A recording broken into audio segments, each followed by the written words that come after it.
Cœur de patrimoine, Cédric Decoeur. Et on termine comme promis en s'adressant plutôt aux chefs d'entreprise. On va parler bien évidemment de gestion de trésorerie et pour ce faire, Aurélien Herlem est avec nous. Bonjour. Bonjour Cédric. Merci beaucoup de nous avoir rejoints. Conseil en optimisation de trésorerie chez WeDoWin. D'abord, peut-être juste un petit mot pour positionner un peu WeDoWin. Tout le monde ne connaît pas forcément, nous dire un petit peu qui vous êtes et comment vous vous inscrivez un petit peu dans cette histoire de gestion de trésorerie, de patrimoine. Très bien. Déjà, à nouveau, merci de me recevoir, Cédric. C'est l'opportunité un petit peu de présenter l'activité de gestion de trésorerie et puis également le groupe WeDoWin. Pour vous le présenter en quelques mots, on a aujourd'hui 15 ans d'existence avec le groupe WeDoWin, composé par 3 entités donc qui sont complètement indépendantes les unes des autres. La première, c'est WeDoWin Gestion Privée, donc qui vient accompagner les personnes physiques sur la partie patrimoniale et fiscale. Vous avez ensuite WeDoWin Corporate Finance, donc qui est une banque d'affaires, un cabinet de fusion-acquisition, qui vient accompagner les entreprises sur toutes les stratégies de croissance externe. Pour en préciser un petit mot, ils sont également à l'origine du premier réseau intermédiaire de fusion-acquisition, donc qui s'appelle M&A System, et qui vient, si vous voulez, comptabiliser aujourd'hui plus de 250 partenaires, donc qui sont pour majorité des CGP et experts comptables, dont le but est de favoriser la rencontre entre l'offre et la demande sur ces situations ces stratégies de croissance externe. La troisième activité, donc celle que je viens représenter aujourd'hui, WeDoWin Cross Asset Solutions, on accompagne les entreprises et institutionnels sur la partie gestion et placement de trésorerie. Donc aujourd'hui, vous avez des personnes morales, des investisseurs institutionnels, des particuliers fortunés Non, aujourd'hui, les particuliers, alors pour répondre un petit peu à l'envers, les particuliers fortunés, c'est vraiment le cœur d'activité de WeDoWin Gestion Privée. Nous, aujourd'hui, c'est les entreprises, les institutionnels, fondations et associations. Pour vous donner quelques chiffres, on a à peu près un tiers de chacune de ces entités dans notre portefeuille client. Quels sont, Aurélien, les principaux outils ou produits financiers que vous avez à disposition aujourd'hui, que vous proposez pour optimiser cette gestion de trésorerie? Alors, aujourd'hui, la gestion de trésorerie est beaucoup couverte, disons, par notamment le monde bancaire via les comptes à terme. Nous, aujourd'hui, ce qu'on va chercher à proposer à nos interlocuteurs, ça va être des alternatives à compte à terme, ce qui va être via des placements obligataires, donc très sécurisés, donc on appelle du placement 1 sur 7 sur l'échelle de risque SRI.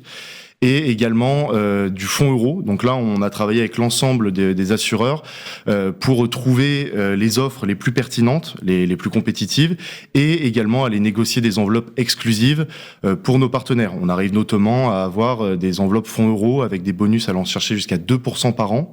Donc ce qui permet d'avoir des rendements très intéressants en restant sur du très liquide et du capital 100% garanti. Et entre guillemets, on trouve le bon produit pour chacun, ou est-ce qu'on essaye de convaincre aussi un petit peu qu'il faut se diversifier, qu'il faut pas mettre tous ses œufs dans le même panier? En fait, on fait pareil pour ces grands comptes qu'on le ferait pour un particulier fortuné? Évidemment, l'activité est pas du tout la même, dans le sens où tous ces grands comptes, comme vous le disiez, ont un cahier des charges en général très strict à respecter, qui va différer évidemment d'une entreprise à une association ou une fondation. Mais globalement, il faut retenir que nous, on travaille uniquement des produits très sécurisés, encore une fois 1 sur 7, avec du capital et des rendements garantis. Mais des produits qui sont forcément très liquides ou au contraire moins liquides aussi? Alors nous, non, on reste vraiment sur des produits liquides. Donc, c'est-à-dire que conserver de la liquidité, que ce soit pour une entreprise ou une fondation, ils doivent avoir la possibilité de mobiliser leur trésorerie. Les problématiques vont pas être les mêmes. On reste vraiment sur de l'extrêmement liquide pour les entreprises parce que la trésorerie, elle a pour but d'être placée dans les excédents, mais ça sert avant tout au cœur d'activité de l'entreprise. Et donc c'est pour ça qu'on doit maintenir de la liquidité. Pour les fondations, associations, dont le but, les revenus de ces placements-là, c'est rémunérer leurs salariés, payer leurs charges, ils vont davantage compter sur des rendements sûrs, sur lesquels ils vont par exemple avoir un versement trimestriel et qui vont leur permettre d'assurer leurs charges. Et du coup, ce facteur de risque, entre guillemets, c'est 1 sur 7 et ça bouge pas de là? Alors, nous, c'est vraiment les solutions qu'on va travailler. Après, sur demande de nos partenaires, et notamment pour travailler des actifs illiquides, comme vous pouviez, c'est pas notre cœur d'expertise. Donc, on va aller s'adresser, par exemple, à des sociétés de private equity, des sociétés de gestion sur ce type d'actifs qui vont être experts. Nous, notre rôle par rapport à notre interlocuteur, ça va être de sélectionner ces offres. Donc, on va faire une shortlist des sociétés de gestion les plus compétentes, parce qu'on reste convaincus qu'il est important de conserver, de rester sur son domaine d'expertise. Et nous, en l'occurrence, c'est les solutions sécurisées 1 sur 7. Alors, tout ça, j'ai envie de dire que c'est simple à comprendre et à envisager.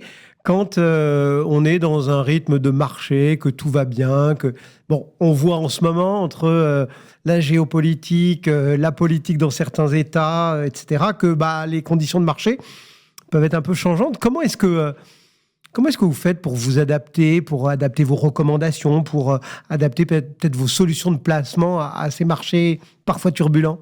Alors, je vais avoir une réponse double, et au risque de me répéter, mais le premier point, c'est que lorsqu'on reste en fait sur des solutions assez simples, assez protectrices, le contexte de marché va juste amener un rendement plus ou moins intéressant sur ce typologie de placement. Ça fluctue pas tant que ça, quoi. Voilà, c'est ça. Après, pour vous donner un exemple un petit peu plus précis, parce que je pense que c'est intéressant d'aborder ce genre de choses aussi, on travaille notamment des placements obligataires qui vont aller chercher des maturités assez longues pour bénéficier des taux hauts qu'on a sur les maturités longues, et en même temps avec des mécanismes de rappelabilité qu'on connaît notamment dans le monde des produits structurés.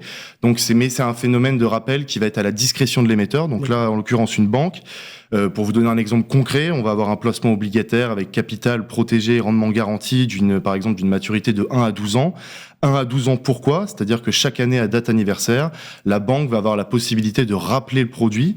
Et donc, dans ces cas-là, ça donne, si vous voulez, la possibilité à l'investisseur de s'exposer sur les taux long terme et donc de bénéficier de rendements plus intéressants pour aller cristalliser de la performance sur le moyen long terme. Et en même temps d'avoir une duration, donc une horizon de placement estimé du placement de 2 à 3 ans. Donc on arrive à obtenir le meilleur des deux mondes. Et ça, c'est particulièrement cohérent comme placement dans un contexte de taux en baisse. Les taux sont remontés très rapidement sur l'année 2022-2023. On voit que la tendance s'est inversée. Donc le but, ça devait être de profiter des taux actuels et d'aller chercher un petit peu de performance sur le moyen long terme. Ça, c'est pour la gestion, on va dire, courante. Après, il y a la gestion... au quotidien, là, tout ce qui touche à cette trésorerie, il y a aussi pas mal de réglementations. Il faut être dans les cases et pas dépasser. C'est là aussi un de vos engagements, un travail, j'imagine, de chaque seconde, de vérifier qu'on est dans les clous. Complètement. Alors, dans tous les cas, nous, on intervient dans un cadre qui est déjà extrêmement réglementé et c'est très important parce que, encore une fois, comme je vous le disais, c'est la trésorerie de ces entreprises-là. Nous, on leur donne un moyen de levier pour que leur activité puisse se dérouler de la meilleure des manières. Fondation, association, c'est le même raisonnement. Et vous, à chaque fois, vous veillez à ce que ce soit conforme. C'est ça, exactement. Nous, on a un responsable juridique en interne. On se conforme à l'ensemble de ces process et j'aurais même tendance à vous dire que ça rassure nos interlocuteurs parce que c'est des personnes qui sont habituées à suivre des process réglementaires, que ce soit les directeurs financiers ou les trésorier et donc rentrer dans cette forme de processus réglementaire avec notamment le KYC qu'on connaît bien là qui permet de découvrir le profil client et nous on reste dans ce cadre réglementaire là pour les accompagner au mieux. Pour vous donner un autre exemple, en revenir un peu sur les typologies de placement, on a par exemple des grandes entreprises qui doivent respecter des critères de placement de cash and cash equivalent parce qu'ils ont ce besoin de liquidité et nous on arrive à trouver des solutions qui vont sortir un petit peu du cadre classique, donc notamment des contrats de capitalisation sans pénalité qui permettent en fait d'avoir une liquidité supérieure au compte à terme. C'est des offres assez exclusives, mais sur lesquelles on a eu beaucoup d'appétence parce que on vient remplacer les comptes à terme classiques. Merci beaucoup Aurélien. Merci Cédric. Aurélien Erlem donc pour WeDoWin et donc ce focus, vous savez déjà plus de choses sur ces solutions de gestion de trésorerie. Merci beaucoup d'avoir répondu à l'invitation de Cœur de Patrimoine. Voilà, c'est fini pour cette semaine. Merci de votre confiance, de votre fidélité et on se retrouve bien évidemment mercredi prochain pour un nouveau numéro de Cœur de Patrimoine. Cœur de Patrimoine, une émission à réécouter et télécharger sur le site et l'appli Radio Patrimoine et sur toutes les plateformes de streaming.